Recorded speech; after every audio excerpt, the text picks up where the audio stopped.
ำลังฟังสถานีวิทยุกระจายเสียง FM 104.5 เมกะเฮิรตซ์ติมภลุกขสูตรพูดเรื่องปริภาชะกะติมภลุกขะพระองค์ตอบคำถามว่าเรานี่แหละรู้เห็นสุขและทุกข์เป็นยังไงเล่าตถาคตไม่เข้าใกล้ที่สุดทั้งสองที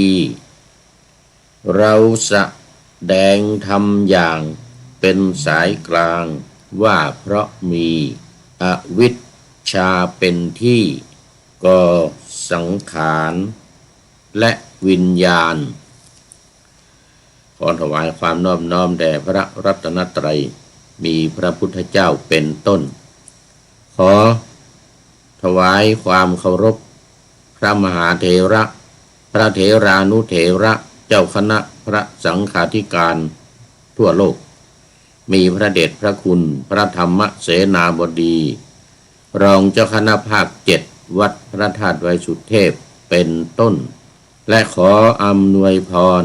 แต่ท่านผู้ฟังท่านผู้ชมสาธุชนพุทธบริษัททั้งหลายวันนี้รายการพระไตรปิฎกลอยฟ้าก็ลอยมาจากวัดพระธาตุดอยสุเทพเยอรมนีเขตฮิวเชนบาร์กเมืองซีเกนเข้าสู่สถานีวิทยุ5แห่งคือ 1. สถานีวิทยุพระพุทธศาสนาแห่งชาติและจริยธรรมวัดพระธาตุดอยสุเทพมีพ่อครูวันลบนามวงพรหมเป็นผู้อำนวยการอาจารย์พระมหาประสิทธิ์ประสาธิโกเป็นหัวหน้าสถานีและอาตมาภาพพระครูปริยัติยานุศาสตร์เป็นผู้บรรยายเวลา 23 ถึง 24 นาฬิกา 5 ทุ่มถึงเที่ยงคืนทุกวัน2. สถานีวิทยุเพื่อการศึกษาพระพุทธศาสนาและวัฒนธรรมวัดฝายหินตำบลสุเทพอำเภอเมืองจังหวัดเชียงใหม่มีพระครูสมุวิศววรกิจโจเป็นผู้อำนวยการ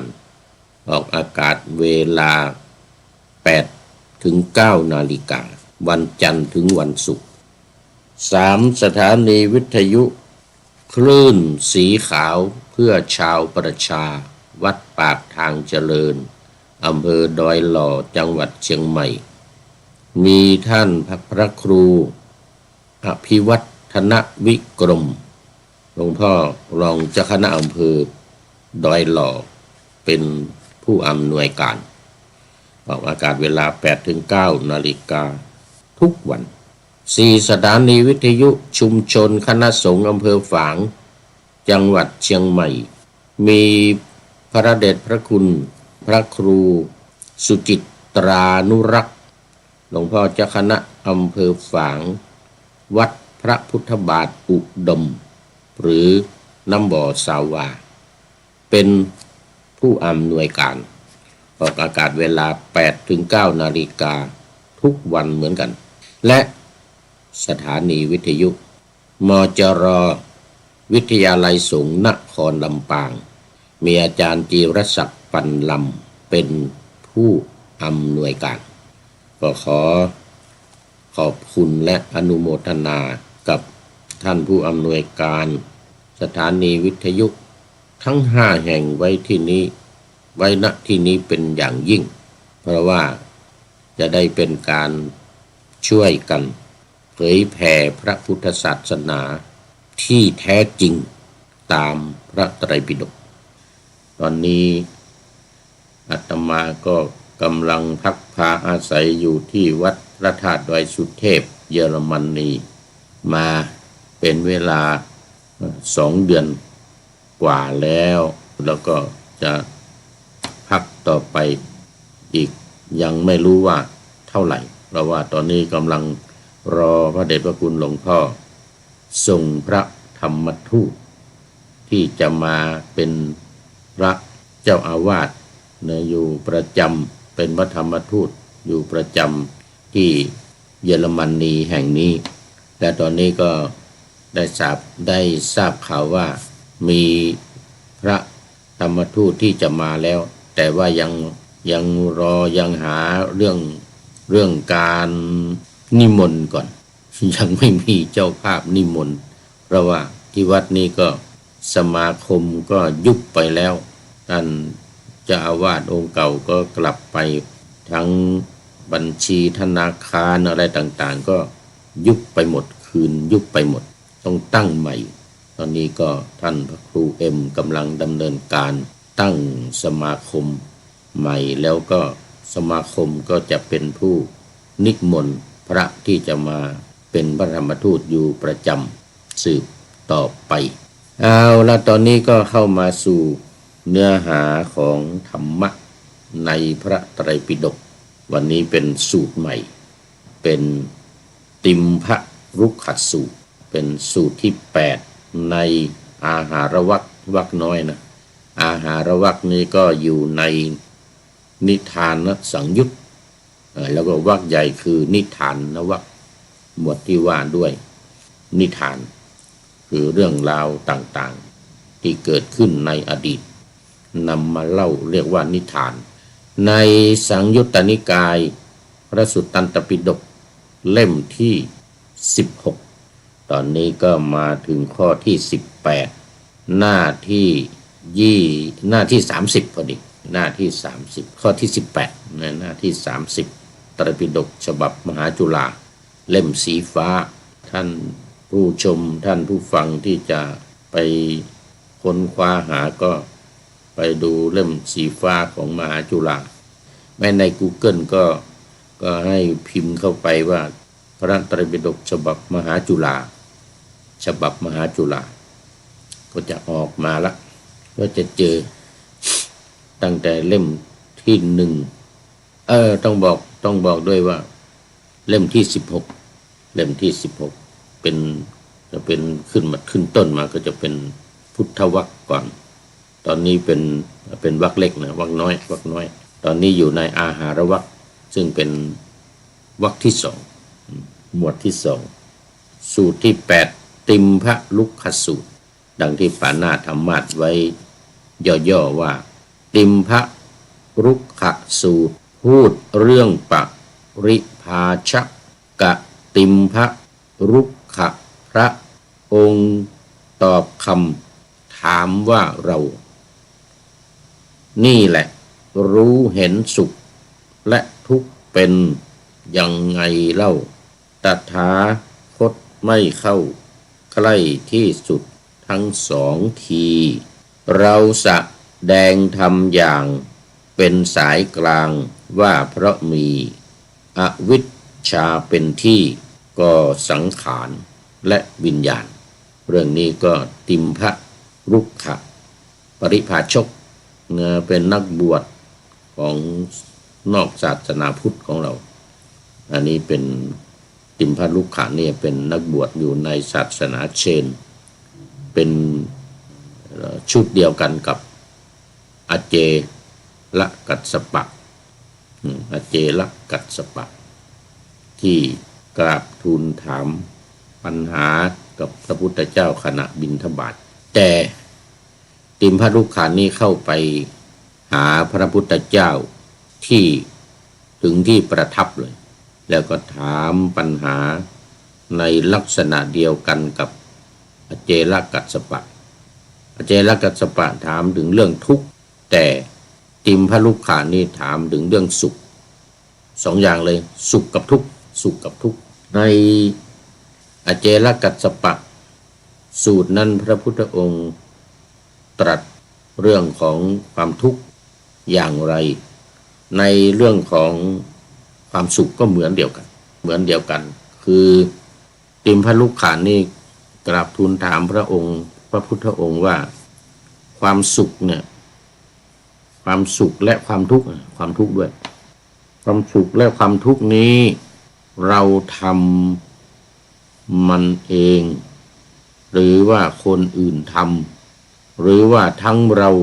ทั้งคนอื่นทำหรือว่าเราก็ไม่ทำคนอื่นก็ไม่เหมือนเดียวกันกับอเจลกัสสปะถามพระพุทธองค์ในสูตรที่7เหมือนเดียวกันพุทธองค์ก็ตรัสห้ามอย่างนั้นทุกคำถามว่าอย่ากล่าวอย่างนั้นอย่ากล่าวอย่างนั้นและสุดท้ายติมพะลุกขะก็ถามพระพุทธองค์ว่าพระพุทธองค์ไม่รู้สุขทุกข์ไม่รู้จักสุขไม่รู้จักทุกข์ใช่ไหมเอาละทีนี้เป็นคำถามสุดท้าย ตอบละทีนี้เหมือนกับอเจลกัสสปะเนี่ยถามว่าโอ้ถ้าอย่างนั้นพระพุทธองค์พระโคดมว่าพระโคดมไม่รู้จักทุกข์ใช่ไหมตัวนี้ก็เหมือนกันที่ว่าเหมือนกันก็คือเป็นคำถามอันเดียวกันนะเป็นคำถามอันเดียวกันเพียงแต่เปลี่ยนแต่จากทุกข์มาเป็นสุข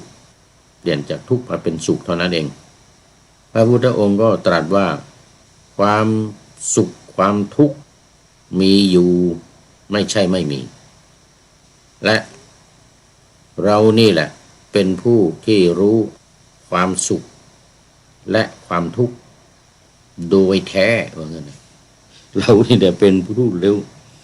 เป็นเรานี่แหละเป็นผู้รู้ความทุกข์ความสุขโดยแท้เราไม่เข้าถึงที่สุดสองอย่างเราไม่เข้าถึงที่สุดสองอย่างแต่ว่าแสดงธรรมอยู่ในสายกลางที่สุดสองอย่างในที่นี้ก็คือว่าเราทำเองหรือไม่ทำคนอื่นทำให้หรือคนอื่นไม่ทำอันนี้เรียกว่าเป็นที่สุด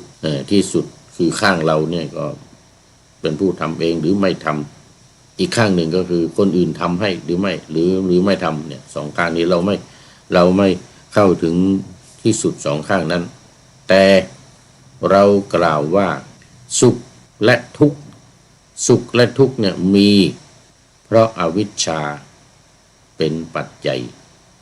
มีเพราะอวิชชาเป็นปัจจัยคือความไม่รู้คือความไม่รู้ที่เราพูดมาบ่อยๆว่าไม่รู้จักอริยสัจสี่ความไม่รู้นี่หมายถึงไม่รู้อริยสัจสี่ก็คือไม่รู้จักทุกข์ไม่รู้จักสาเหตุของความทุกข์ไม่รู้จักการดับทุกข์และไม่รู้จักแนวทางแห่งความดับทุกข์ก็ได้แค่ในอริยสัจสี่คือทุกข์สมุทัยนิโรธมรรคนั่นเองทุกข์สมุทัยนิโรธมรรคอวิชชานี่ไม่รู้เนี่ยไม่รู้อย่างนี้ไม่รู้อย่างนี้มันจึงมีสุข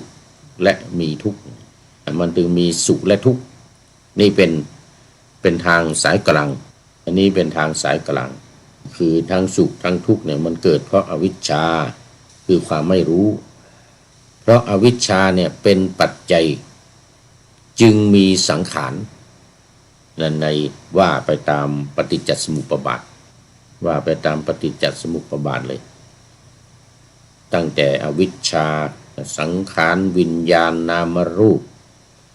สลายตนะผัสสะเวทนาตัณหาอุปาทานภพชาติชรามรณะภพชาติชรามรณะแล้วก็นี่ทุกข์มาละทุกข์โทมนัสอุปายะทุกข์จึงเกิดจึงมีมาสืบเนื่อง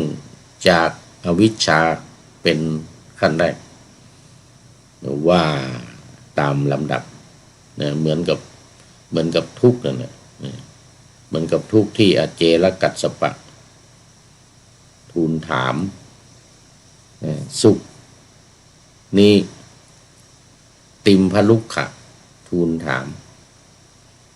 ก็เกิดจากอวิชชาเหมือนเดียวกันคือเรียงลำดับมาจนถึงทุกข์จนถึงทุกข์จนถึงสุขทุกข์โสมนัสโทมนัสสุขทุกข์โสมนัสโทมนัสคือเมื่อสุขเกิดเมื่อทุกข์ดับมันจึงเป็นสุขก็คืออวิชชาดับก่อนเมื่ออวิชชาดับไปสังขารก็ดับ เมื่อสังขารดับวิญญาณนามรูปสลายตนะผัสสะเวทนาตัณหาอุปาทานภพชาติชรามรณะก็ดับเมื่อชรามรณะดับทุกข์ก็ดับทุกข์ก็ดับทุกข์กายโทมนัสก็ดับทุกข์ใจทุกข์กายก็ดับทุกข์ใจก็ดับอุปาญาตคือความเหี่ยวแห้งใจก็ดับหมดเลยทีนี้เมื่อดับหมดก็เป็นอะไรก็เป็นสุขเพราะฉะนั้นสุขหรือทุกข์เนี่ยสุขและทุกข์เนี่ยเกิดขึ้นเพราะอวิชชาเป็นต้นเหตุติมพลุขะนี่ก็พอพระพุทธองค์ทรงแสดงเรื่องที่เกิดของสุขของทุกข์อะไรนี่เรียบร้อยแล้วก็ขอเป็นพูดถึงสรณะคือพระพุทธพระธรรมพระสงฆ์เป็นอุบาสกเป็นอุบาสกตั้งแต่บัดนี้เป็นต้นไปจนตลอดชีวิตแต่อันนี้ไม่ได้ขอบวชแล้วก็ไม่ได้บรรลุเป็นพระอรหันต์ในต่อไปในอนาคตเมื่อเป็นผู้ถึงพระรัตนตรัยเป็นอุบาสกแล้วก็อาจจะบวชอาจจะขอบวชอาจจะบรรลุหรือไม่บวชก็สามารถบรรลุได้เป็นฆราวาสก็บรรลุเป็นพระอรหันต์ได้เหมือนกับพระเจ้าสุโธทนะและอีกหลายๆคนที่ยังไม่ทันบวชยังไม่ได้บวชแล้วก็ปรินิพพานไปก่อนพระเจ้าสุโธทนะพุทธบิดาก็บรรลุเป็นพระอรหันต์แล้วปรินิพพานทั้งที่เป็นฆราวาสทั้งที่เป็นกษัตริย์เป็นพระเจ้าแผ่นดินอยู่อย่างนั้นนะ7 วันอยู่ได้7 วันก็ปรินิพพานไปเพราะฉะนั้นการบรรลุเป็นพระอรหันต์นี้ไม่จำเพาะเจาะจงว่าจะต้องเป็นพระเป็นฆราวาสญาติโยมทั้งหลายก็ได้ถ้าสามารถทำลายกิเลส3 ตัวใหญ่ๆนะราคะโทสะโมหะได้และสังโยชน์อีก10 ประการได้ก็เป็นพระอรหันต์ได้ก็คือดับอวิชชานี่แหละเนี่ยอวิชชาดับอวิชชาดับนี่เองแล้วมันสังขารวิญญาณนามรูปสลายตนะผัสสะเวทนาตัณหาอุปาทานภพชาติชรามรณะมันก็ดับไปหมดเหลือแต่ความสุขทุกข์ก็ดับไปหมดทุกข์กับโทมนัสและอุปาญาตก็ดับ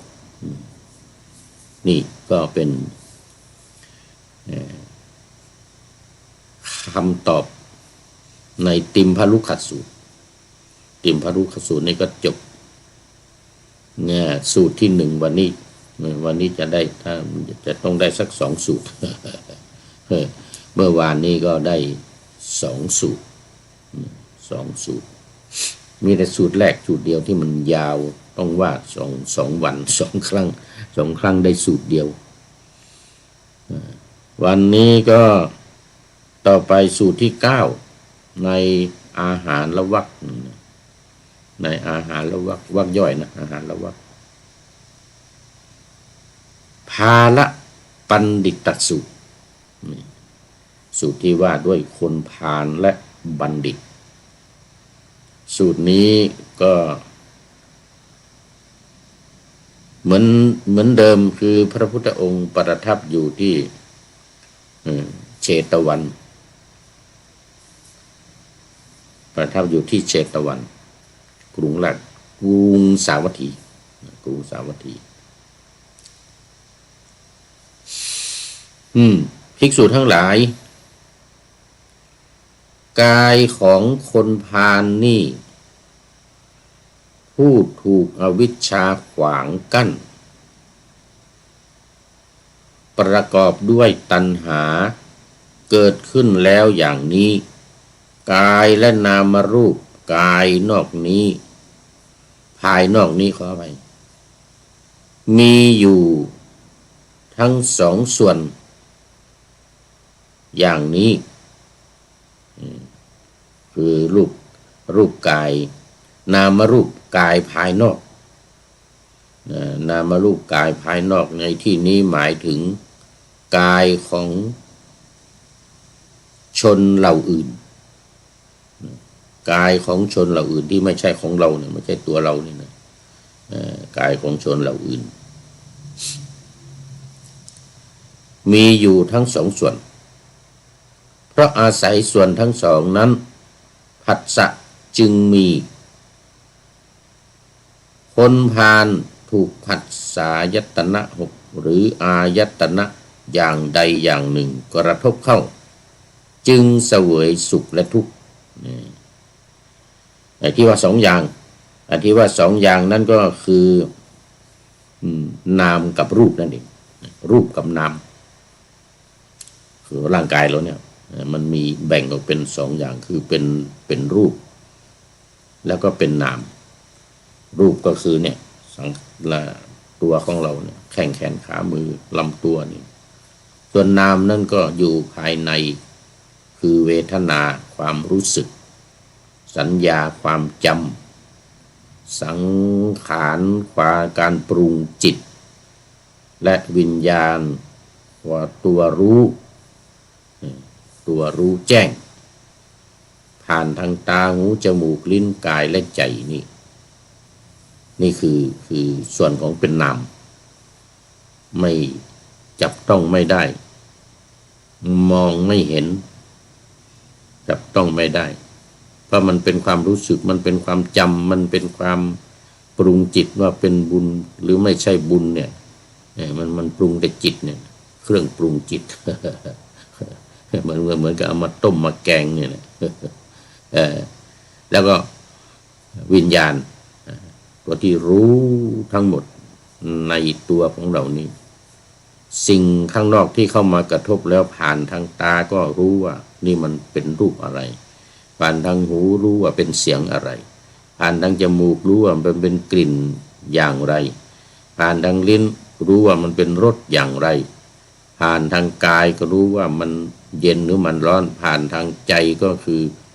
รู้ว่ามันคิดอะไรคือความคิดอันนี้เรียกว่าวิญญาณตัววิญญาณที่ตัวจักสำคัญ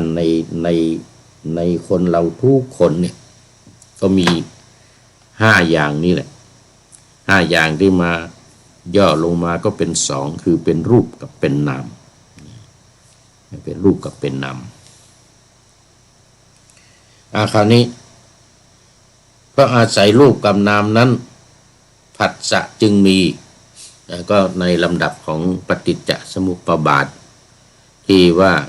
นามรูปข้อนามรูปนามรูปแล้วก็ผัสสะ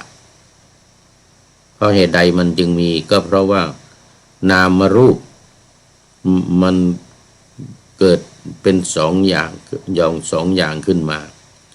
แล้วก็มันก็เกิดการสัมผัสการถูกต้องกัน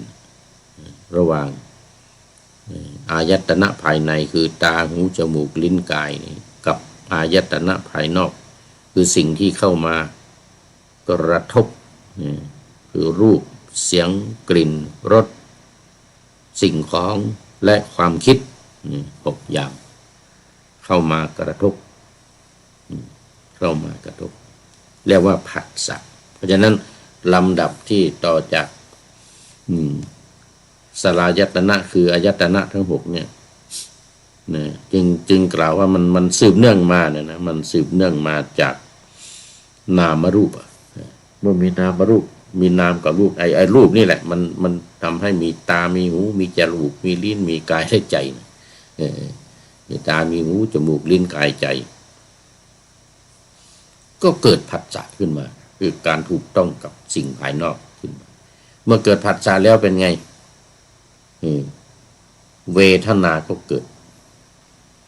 ตามมาคนพาลถูกผัสสะยตนะ6คืออายตนะอย่างใดอย่างหนึ่งกระทบเข้าจึงเสวยสุขและทุกข์กายของบัณฑิตนี้ผู้ถูกอวิชชาขวางกั้นประกอบด้วยตัณหาเกิดขึ้นแล้วอย่างนี้กายและนามรูปกายนอกนี้มีอยู่ทั้งสองส่วนเพราะอาศัยส่วนทั้งสองนั้นสัมผัสกันจึงมีบัณฑิตถูกผัสสะอายตนะ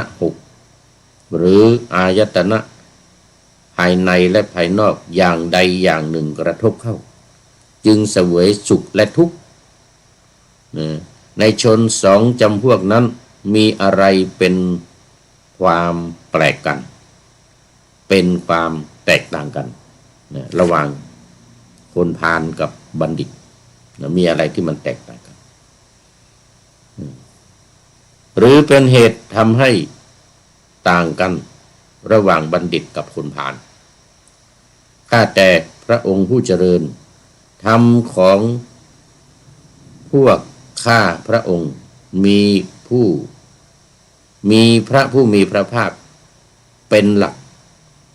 มีพระผู้มีพระภาคเป็นผู้นำมีพระผู้มีพระภาคเป็นที่พึ่ง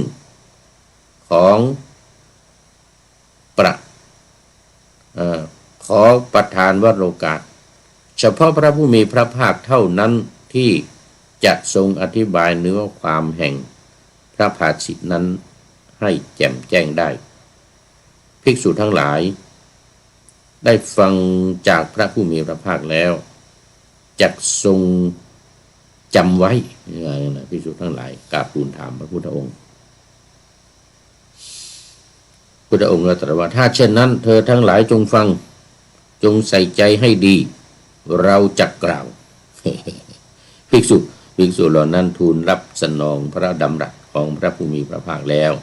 พระผู้มีพระภาคก็ตรัสเรื่องนี้ว่ากายของคนพาลนี้ผู้ถูกอวิชชาใดห่อแล้วห่อหุ้มแล้วและประกอบด้วยตัณหาใดเกิดขึ้นแล้วอวิชชานั้นแหละคนพาลยังละไม่ได้และตัณหานั้นก็ยังไม่สิ้นไปข้อนั้นเพราะเหตุไรเพราะคนพาลไม่ได้ประพฤติพรหมจรรย์เพื่อความสิ้นทุกข์โดยชอบเพราะฉะนั้นเมื่อตายไปคนพาลจึงเข้าถึงกายเข้าถึงกายนี่คือยังไงเข้าถึงกายนี่ก็คือหมายถึงกายที่เป็นส่วนของขันธ์หมายถึงกายที่มันเป็นส่วนของขันธ์เนี่ยเอาพูดง่ายๆก็คือเข้าไปยึดเข้าไปยึดขันธ์ทั้ง5รูปเวทนาสัญญาสังขารวิญญาณนี้มันจึงทำให้เกิดความทุกข์โทมนัสและอุปาญาตทำให้เกิดความทุกข์โทมนัสและอุปาญาต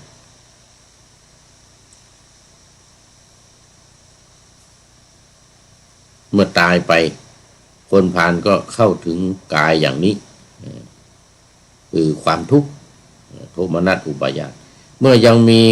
การเข้าถึงกายเขาจึงไม่พ้นจากการเกิดคือชาติ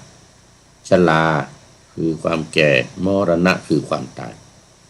โสกปริเทวทุกข์โทมนัสและอุปาญาต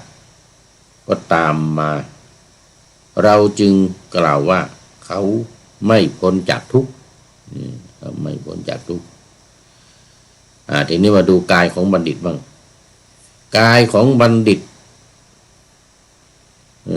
นี้เนี่ยคือรูปนามนี่นะผู้ถูกอวิชชาใดหุ้มห่อแล้วและประกอบด้วยตัณหาใดเกิดขึ้นแล้วอวิชชานั้นแหละเป็นบัณฑิตละได้แล้วบัณฑิตละได้แล้วและตัณหานั้นก็หมดสิ้นไปแล้วข้อนั้นเพราะเหตุไรเพราะบัณฑิตได้ประพฤติพรหมจรรย์เพื่อความสิ้นทุกข์โดยชอบเพราะฉะนั้นเมื่อตายไปบัณฑิตจึงไม่เข้าถึงกาย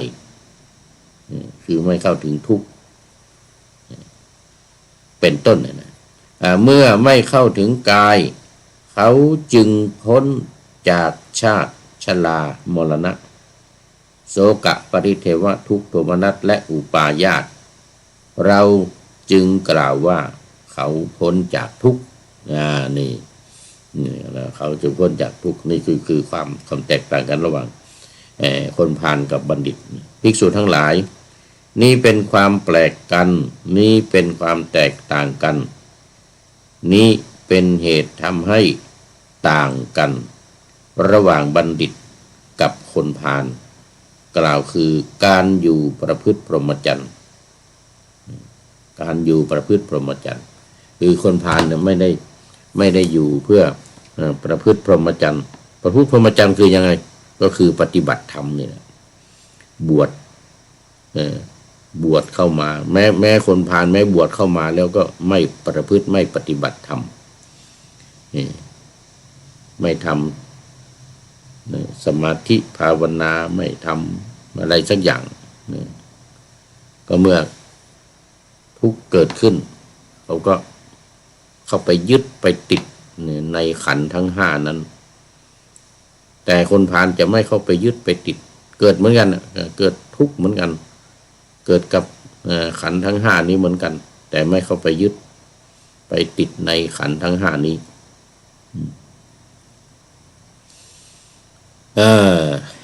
นี้ก็จบในเรื่องของภาละบัณฑิตสูตรซึ่งเป็นสูตรที่9บัณฑิตในที่นี้ก็หมายถึงพระขีณาสพนั่นเองหมายถึงพระขีณาสพก็ไม่เข้าไปยึดในขันธ์ห้ากิเลสทั้งหลายก็ถูกตัดไปโดยปริยายก็เป็นพระขีณาสพคือไม่มีอาสวะทั้งหลายทั้ง10ประการที่เรียกว่าสังโยชน์10ประการดังกล่าวมาแล้วต่อไปเป็นสูตรสุดท้ายสูตรที่10ปัจจยสูตรซึ่งก็อยู่ในวรรคเดียวกันวันนี้ผ่านไปแล้ว2สูตรก็คงจะได้อีกสูตรหนึ่งให้จบไปเลยวรรคนี้ให้จบไปเลยอาหารวรรคสูตรที่10ปัจจยสูตรก็ว่าด้วยปัจจัยว่าด้วยปัจจัยพระผู้มีพระภาคก็ประทับอยู่ที่สาวัตถีเหมือนเดิมตรัสกับภิกษุทั้งหลายว่าภิกษุทั้งหลายเราจักแสดงปฏิจจสมุปบาทและปฏิจจสมุปปันนธรรมแก่เธอทั้งหลายเธอทั้งหลายจงฟังจงใส่ใจให้ดีเราจะกล่าวภิกษุเหล่านั้นทูลรับสนองคำดำรัสแล้วพระผู้มีพระภาคจึงได้ตรัสเรื่องนี้ว่าภิกษุทั้งหลายปฏิจจสมุปบาทเป็นอย่างไรคือเพราะชาติเป็นปัจจัยชรามรณะจึงมีตถาคตเกิดขึ้นก็ตามไม่เกิดขึ้นก็ตามธาตุอันนั้นคือค ความตั้งอยู่ตามธรรมดาความเป็นไปตามธรรมดาความที่มีสิ่งนี้เป็นปัจจัยของสิ่งนี้ก็คงตั้งอยู่อย่างนั้นตถาคตตรัสรู้ธาตุนั้นครั้นรู้บรรลุแล้วจึงบอกแสดงบัญญัติกำหนดเป็น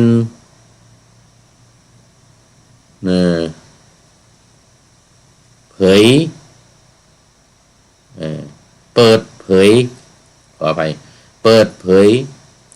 จำแนกทำให้ง่ายและกล่าวว่าเธอทั้งหลาย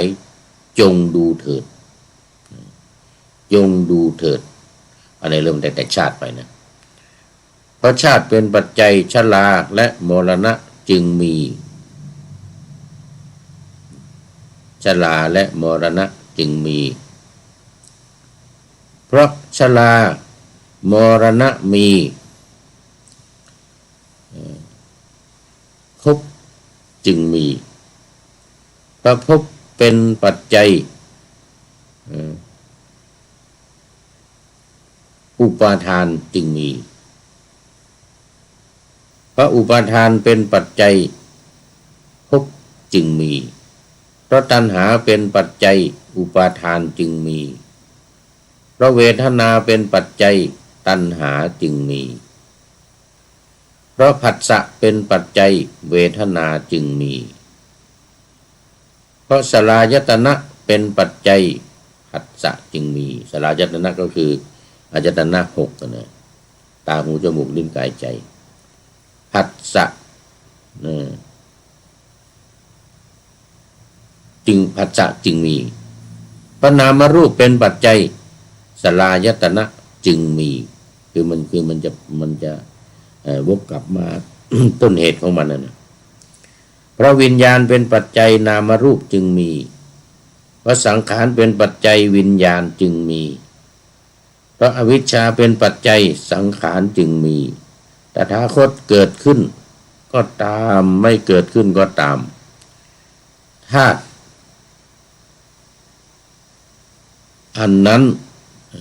คือความตั้งอยู่ตามธรรมดาความเป็นไปตามธรรมดาความที่มีสิ่งนี้เป็นปัจจัยของสิ่งนี้ก็คงตั้งอยู่อย่างนั้นตถาคตบรรลุธาตุนั้นครั้นรู้บรรลุแล้วจึงบอกแสดงบัญญัติกำหนดเปิดเผยจำแนกทำให้ง่ายและกล่าวว่าเธอทั้งหลายจงดูเถิดภิกษุทั้งหลายเพราะอวิชชาเป็นปัจจัยสังขารทั้งหลายจึงมีในเพราะกระบวนการนี้ตถาคตความเป็นอย่างนั้นตถาตาความเป็นอย่างนั้นอวิตถาตาความไม่คลาดเคลื่อนอนัญญทัตตาความไม่เป็นอย่างอื่นอนัญญทัตตาความไม่เป็นอย่างอื่น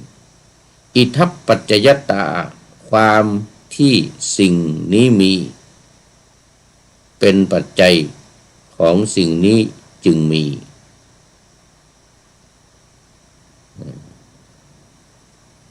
ดังพรรณนามาชะนี้แล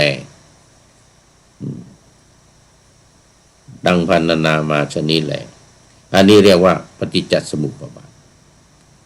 ปฏิจจสมุปปนธรรมเป็นอย่างไรอันนี้นิสัยปฏิจจสมุปบาทนะต่อไปเป็นปฏิจจสมุปปนธรรมคือธรรมที่เกิดขึ้นเพราะอาศัยกันคือชราและมรณะเป็นสภาวะไม่เที่ยงถูกปัจจัยปรุงแต่ง อาศัยกันและกันเกิดขึ้นมีความสิ้นไปมีความเสื่อมไปมีความคลายไปมีความดับไปเป็นธรรมดา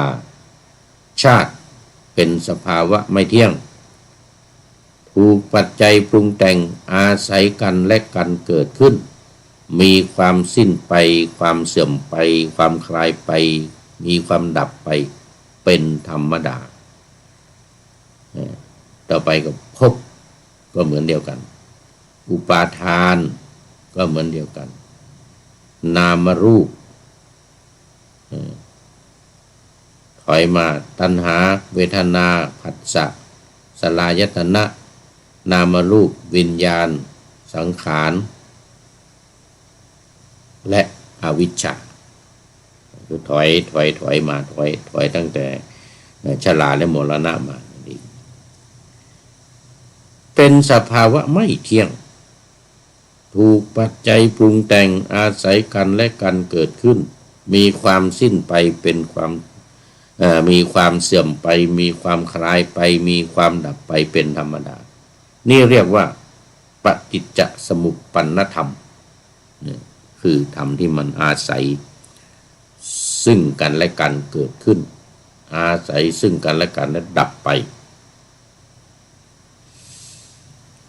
เมื่อ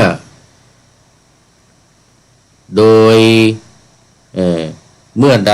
อริยสาวก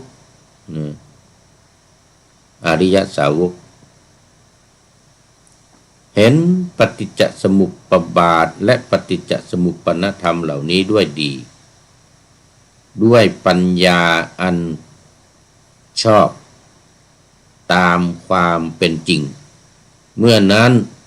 อริยสาวกนั้นจะเข้าถึงที่สุดเบื้องต้นอริยสาวกในที่นี้ก็จะหมายถึงพระโสดาบันเป็นต้นอรหันต์เป็นที่สุดคำว่าปัญญาอันชอบในที่นี้จะหมายถึงมัคคะปัญญาคือปัญญาในมรรคมีองค์8ประการหรือปัญญาที่รู้จักมรรคในวิปัสสนารู้จักสัมมาทิฏฐิสัมมาสังกัปปะเป็นต้นไปจนถึงสัมมาสมาธิตัวนี้เรียกว่ามรรคก็คือมรรคที่มีองค์อยู่8ประการสภาวะสิ้น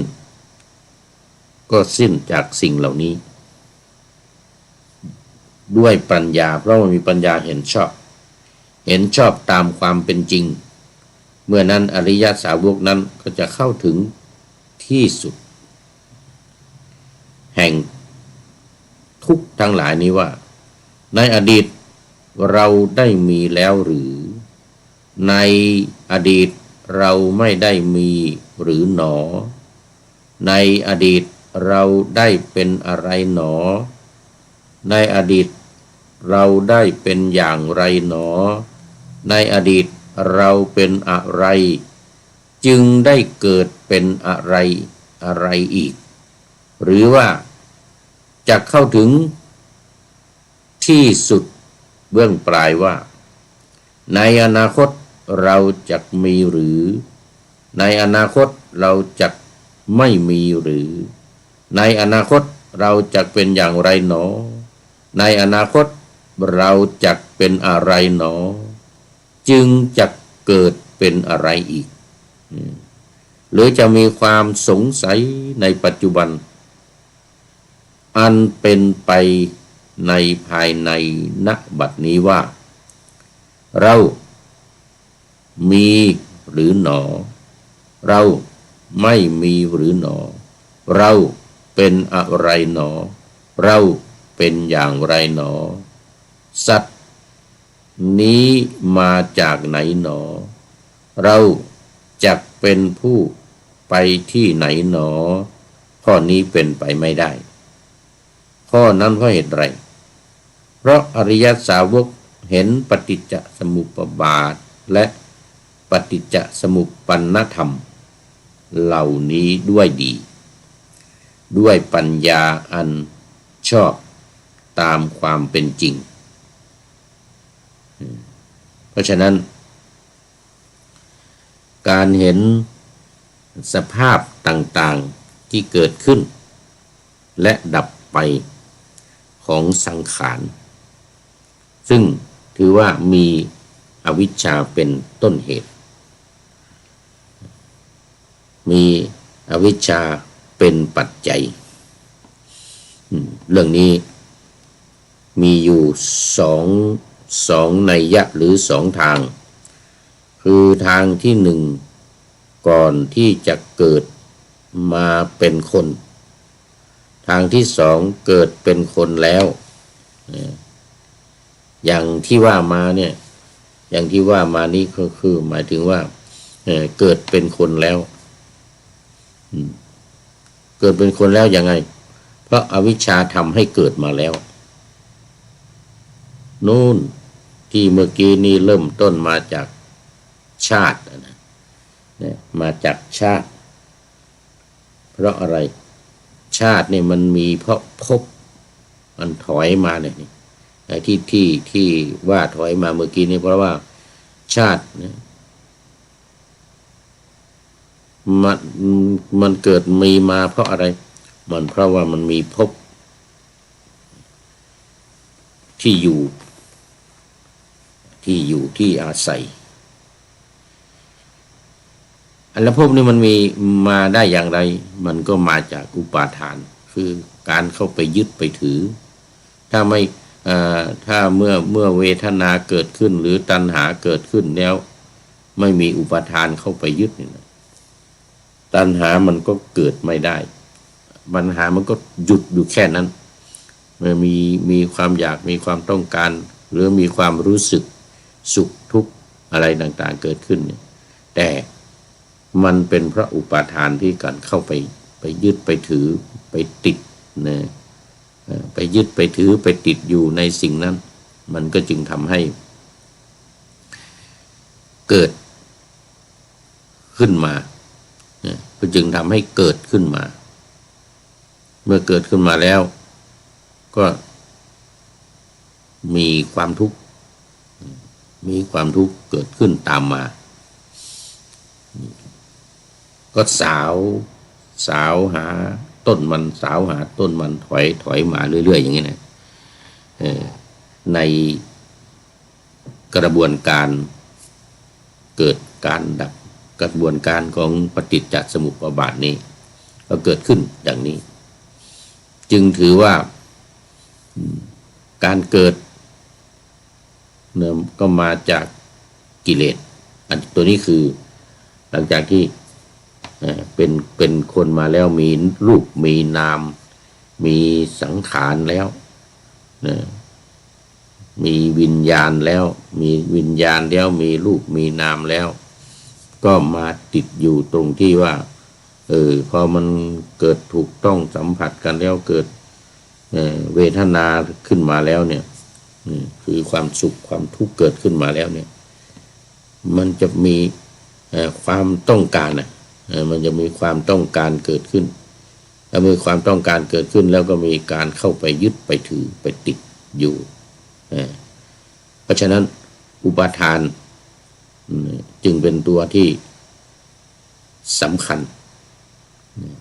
ผัสสะจะเกิดขึ้นหรือไม่เกิดขึ้นก็ตาม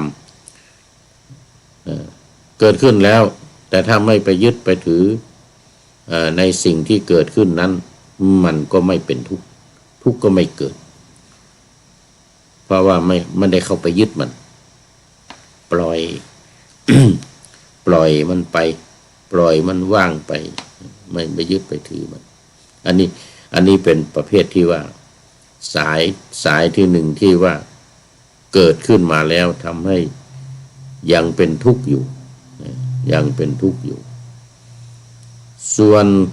ก่อนที่จะเกิดมาเนี่ยก่อนที่จะเกิดสังขารมาเนี่ยอวิชชาทำให้เกิดยังไง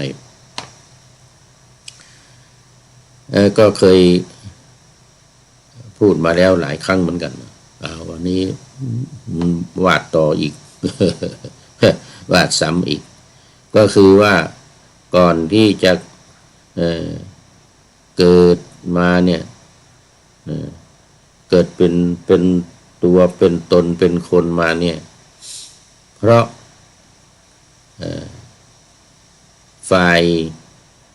ผู้หญิงกับผู้ชายเนี่ยฝ่ายที่เป็นผู้หญิงกับผู้ชายนี่ไม่รู้ในเรื่องของความทุกข์ไม่รู้ว่ามันเป็นคนทุกข์ไม่รู้จักสาเหตุของมันว่ามันทำให้เกิดทุกข์เนี่ยคือตัณหาอุปาทานทั้งหลายเนี่ยแล้วก็เข้าไปกามตัณหาภวตัณหาวิภวตัณหาเนี่ยไม่รู้เมื่อไม่รู้ว่ามันเป็นทุกข์อย่างนี้มันเป็นสาเหตุให้เกิดความทุกข์อย่างนี้ก็มีการสมสู่กันมีเพศสัมพันธ์เนี่ยมีเพศสัมพันธ์กันเพราะอะไรเพราะมันไม่ได้ใส่ใจไม่ได้รู้ว่าเมื่อมันเกิดเป็นคนมาแล้วมันจะมีความทุกข์มันไม่ได้คิดถึงเพราะว่ามันไม่รู้คือฝ่ายหญิงฝ่ายชายเนี่ยก็มีเพศสัมพันธ์กันแต่ถ้ารู้เนี่ยกรณีถ้ารู้ว่าเนี่ยมันเป็นสาเหตุทำให้เกิดมานั้นเนี่ยก็จะไม่ทำใช่ไหมแล้วก็จะมาทำด้วยการตัดเป็นการตัดต้นเหตุของมันเมื่อมีเพศสัมพันธ์ก็ทำให้เกิดก็เกิดคนขึ้นมาที่เรียกว่ากาลละต้องถอยไปนู่นเลยถอยไปนู่นนะกาลละระหว่างอสุจิของฝ่ายผู้ชายไปผสมกับอสุจิของผู้หญิงที่ออกมาจากรังไข่รังไข่แตกหรือที่เรียกว่ามีประจำเดือนมีฤดูมาเนี่ยนะพอไปผสมกันปุ๊บมันก็เกิดเป็นก้อนเนื้อขึ้นมานี่มันเกิดเป็นก้อนเนื้อขึ้นมาในท้องในครรภ์ของฝ่ายผู้หญิงเมื่อเป็นก้อนแล้วก็มีวิญญาณเข้ามาปฏิสนธิในก้อนเนื้อนั้นในกะละละนั้นเสร็จแล้วก็เจริญเติบโตขึ้นมา2 เดือน3 เดือน4 เดือน5 เดือนไปก็แตกเป็นหูเป็นตาเป็นแขนเป็นแข้งเป็นขาเนี่ยเป็นตะปุ่มตะปำเนี่ยที่เคยอธิบายที่เคยพูดกันระหว่างเดือนที่3 เดือนที่4ไปจนถึงเดือนที่5 เดือนที่6จนถึงเดือนที่10เดือนที่9นะจนถึงเดือนที่9สมบูรณ์เขาก็ดูกันได้แล้วหลังจาก6 เดือนไปเนี่ยในครรภ์ของมารดาหลังจาก6 เดือนไปนี้แล้วก็ส่องกล้องดูได้แล้วว่าเป็นผู้หญิงหรือเป็นผู้ชายนี่ก็เป็นเนี่ยสาเหตุที่ว่าอวิชชาเป็นต้นเหตุมันเป็นอย่างนี้ก็ต่อไปเรื่อยเลยต่อไปเรื่อยเลยเป็นสังขารการปรุงแต่งสิ่งต่างๆขึ้นมารวมทั้ง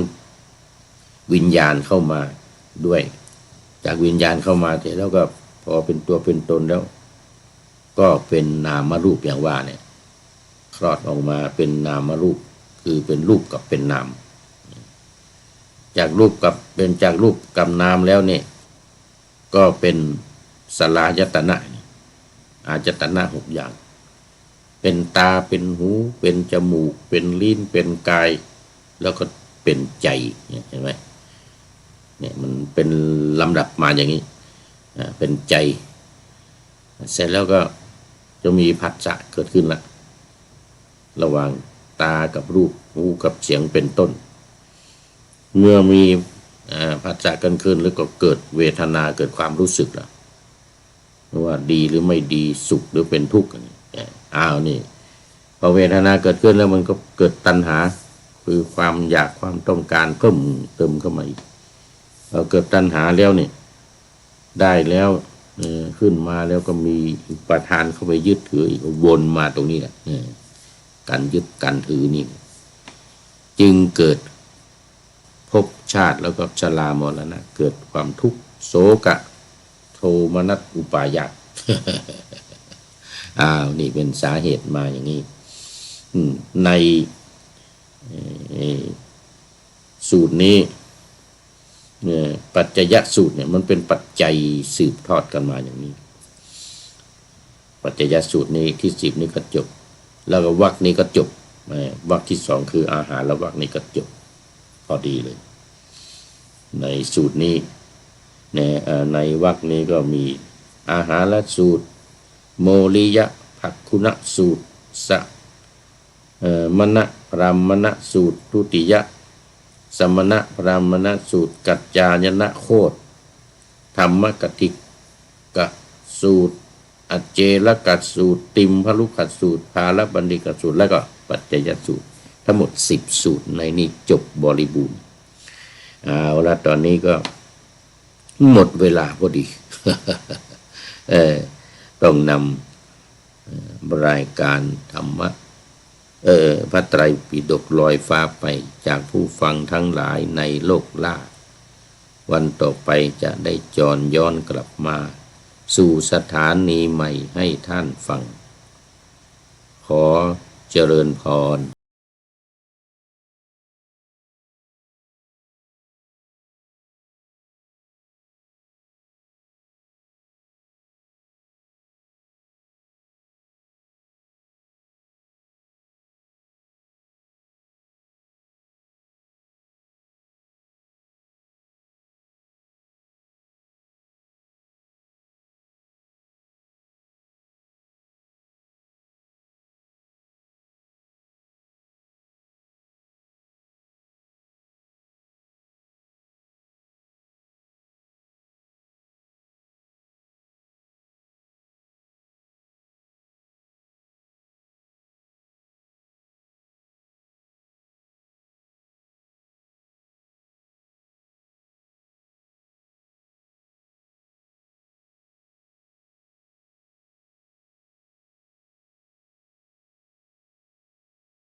สถานีพระพุทธศาสนา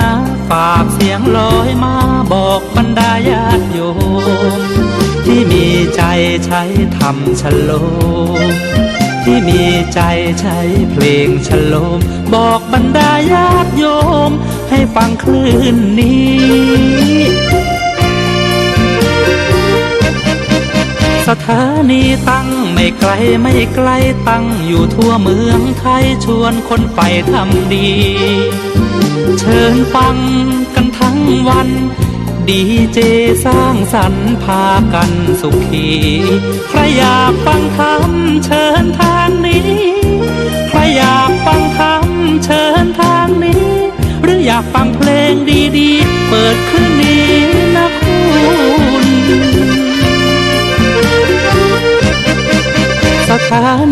พระพุทธศาสนา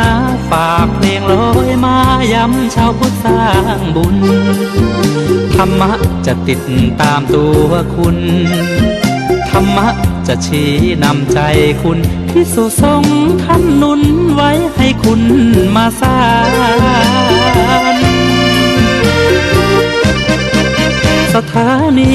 ที่ล้ำค่าชี้นำธรรมะเพิ่มปัญญาแตกฉานสอบถามธรรมะข้อใดเชิญลองถามไทยเรื่องที่อยากถามมีธรรมสลับกับเพลงเพราะมีธรรมสลับกับเพลงเพราะและดีเจชอละไว้เป็นเพื่อนคุณ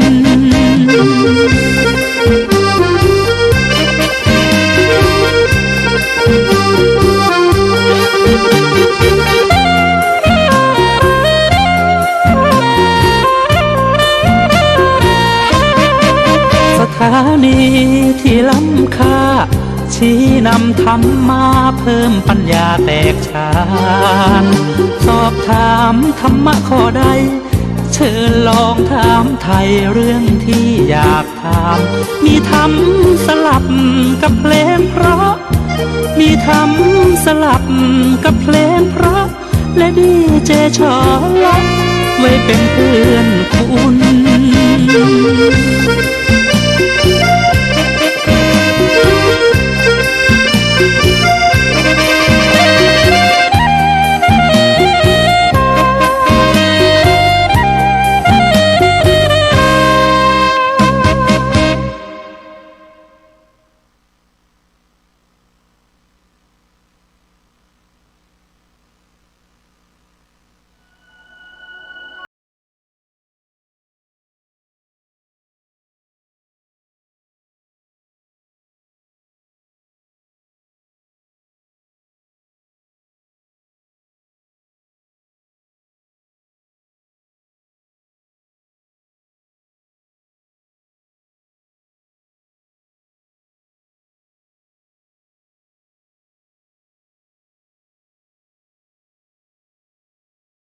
ทำความเข้าใจคือการศึกษ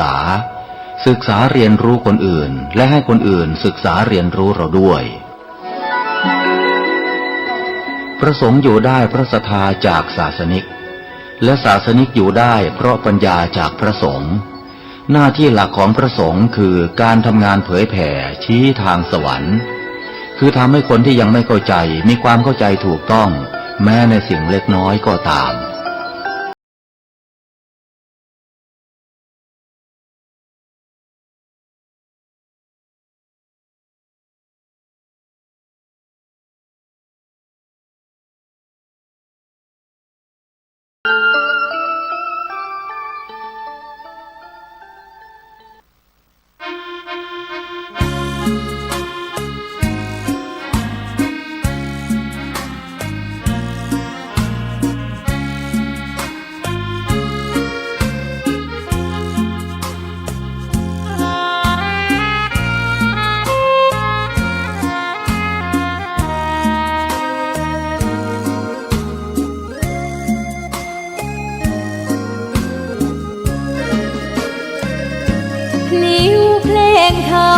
ถูกถ้อยคำเข้าถึงจิตใจ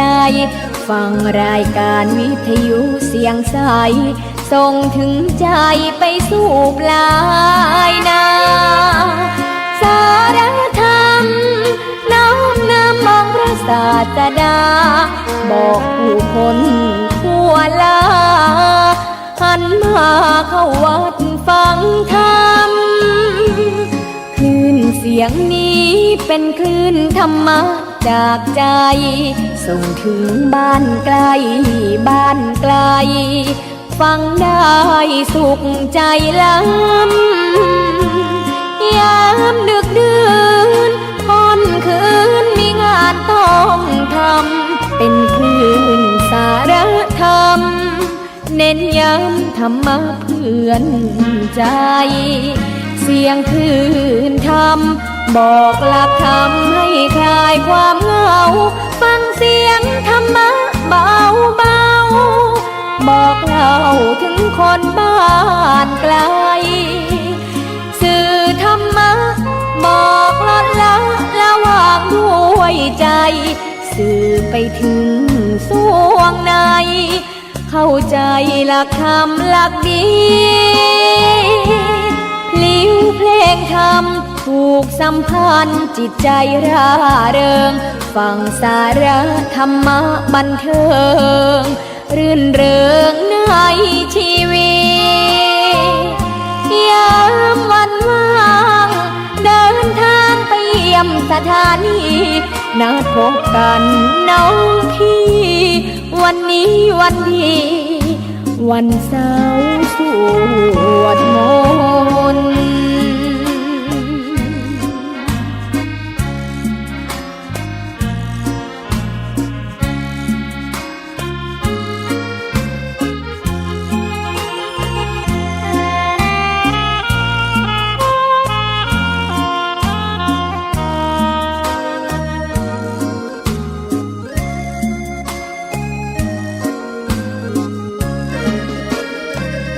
เสียงคลื่นธรรมบอกหลักธรรมให้คลายความเหงาฟังเสียงธรรมะเบาเบาบอกเล่าถึงคนบ้านไกลสื่อธรรมะบอกลดละระหว่างด้วยใจสื่อไปถึงสวงในเข้าใจหลักธรรมหลักดีพลิ้วเพลงธรรมผูกสัมพันธ์จิตใจร่าเริงฟังสาระธรรมะบันเทิงรื่นเริงในชีวิตยามวันว่างเดินทางไปเยี่ยมสถานีนัดพบกันน้องพี่วันนี้วันดีวันเสาร์สวดมนต์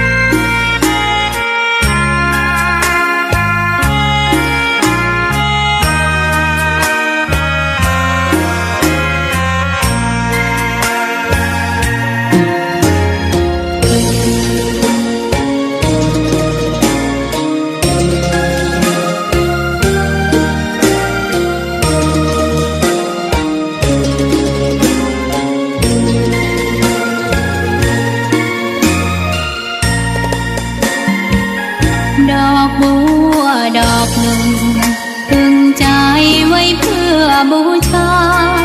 แด่องค์พระศาสดาสัมมาสัมพุทธเจ้ามีความงามเงียบไม่เปรียบเทียบเขาเทียบเราใครมองไม่งามช่างเขาแต่เจ้าก็คือดอกบัวด้วยความสัตย์ซื่อยึดถือความดีเป็นหลักใครรักไม่รักก็ไม่จมปลักมองมัวเมื่อโผล่พ้นน้ำก็เห็นความงามในตัวไม่ยึดติดในตมชั่วขอเป็นดอกบัวดอกดีใครไม่มองว่าบัวงามเด่นแต่บัวก็เป็นดอกบัวทุกวันอย่างนี้ไม่อยากเด่นดังแต่มุ่งหวังในทางเด่นดีเกิดมาเพื่อสร้างบารมีถวายชีพนี้บูชาดอกบัวดอกน้อยเฝ้าคอยคนที่ใจบุญมาโอบเอื้อเกื้อกูลรู้ค่าของบุญเก็บบัวขึ้น